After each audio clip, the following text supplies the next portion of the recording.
Okay, happy asynchronous Wednesday. And again, we know you cannot be happy listening to your teachers, no Zoom. But hey, about a month here, many of you will be coming to school and actually seeing your teachers in person, finding out that we are not AI after all, right? I know my kids are snicking right now. Yeah, AI would make that many mistakes. All right, here we go. Copy down after you press pause. Go try all these problems. See how you do, come back for hints, or come back to check your answers and go over. Okay. Uh, Remember, what does OOO stand for? That's order of operations. Order of operations. And what happens first in order of operations? Always the president takes cuts in front of everybody, right? Parentheses always happens first. Do that first. Next, you have exponents, and there's one other thing that we're going to learn soon. It's going to look like that. And then after all the parentheses are gone, exponents are gone, then you go to multiply and divide. But sometimes you're going to divide and multiply.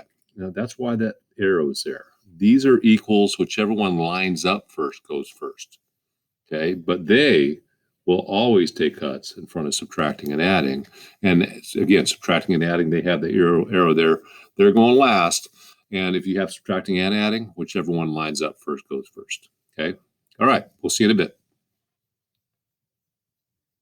Okay, let's see how you did. Again, we have the same sum for all four diamonds, 16. So numbers that add together equal 16 and multiply equal the product. I know 6 plus 10 is 16, but there's no 60 up there, right?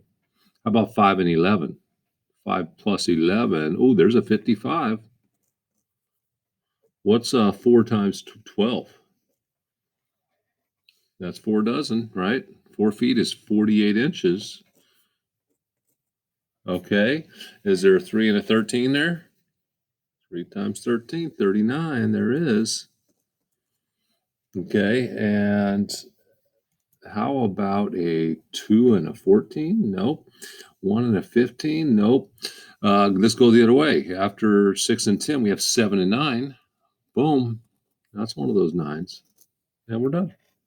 Okay, order of operations. This is the only set of parentheses in this whole problem, so we're going to do that first. And inside I have exponents, subtracting, and multiplying. So what do? Exponents. 16 to the second power is not 32. Everybody knows 256.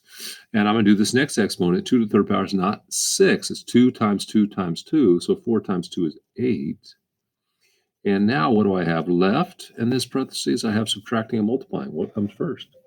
Multiplying comes before subtracting. So 7 and 8, that product is 56. And I'm glad we did that one first because now I have 256 minus 56. What's the difference there?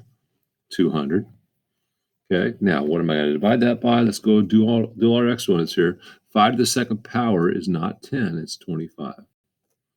And I go ahead and write it each time. Bring it down so I know where it came from.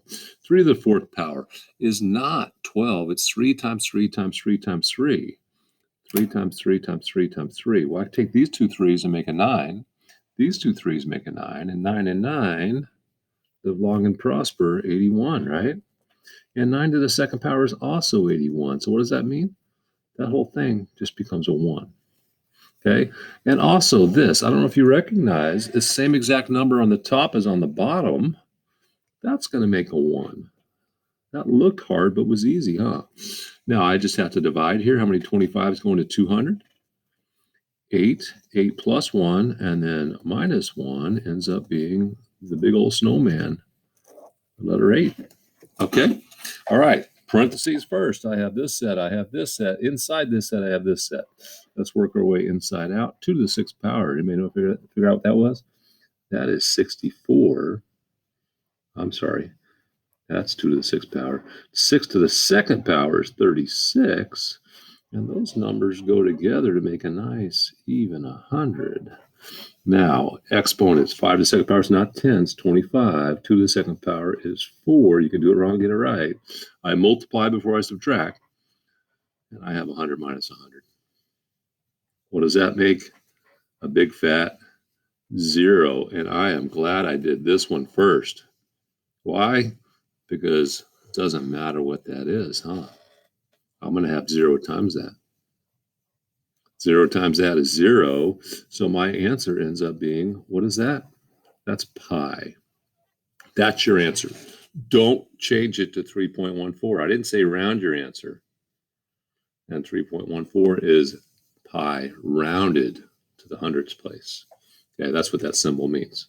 Now, why are we talking about pi? Because the most popular estimate for pi is 3.14. Does not equal, it's about, and if that was a date, 3/14, you would say it is almost March 14th. Huh? Kind of cool. Yeah, we have Pi Day this month. All right, simplify. What does that mean? I'm going to divide the bottom into the top. So we're doing some long division here.